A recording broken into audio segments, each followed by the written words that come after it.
Šeit ir izbūvēts jaunais siltummezgls, un šajā mājā un arī blakus māja ir atsevišķi izbūvēti atsevišķi ūdens ievadi. Kāpēc tas bija nepieciešams?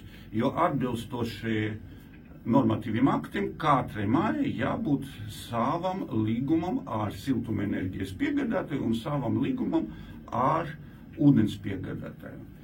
Rezultātā bija tikai viens līgums starp 3 mājām, veidojas problēmas, liela ūdens starpība, kas ir vainīgs. Viena māja grib pieslēgties pie apkūres šodien, otra māja grib pieslēgties vēlāk, notiek savādāk siltuma ūdens uzsildīšanas tarifus, tātad bija nepārtraukti strīdi. Viena māja, pieņemsim, Finiera 5 saulaicīgi Rīgas siltumam nesamaksāja, tad visa mājām uzreicina sodu un vai neļauj pieslēgt apkuri.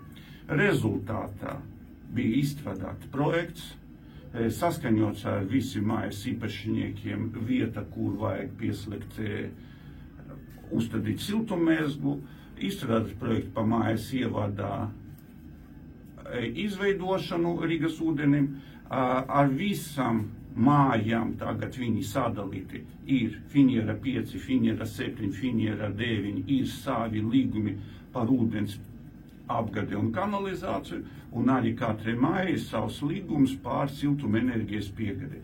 Un vairāk nav strīdu, kad māja grib, viņa pieslēdz apkuri, kad māja grib, viņa atslēdz apkuri. Kādu metodiku, kas sadalīt izmaksas starp dzīvokļa īpašniekiem, arī pieņems katra māja atsevišķi. Un vairāk nav atkarīga no blakus mājas un no blakus mājas problēmām vai parādiem.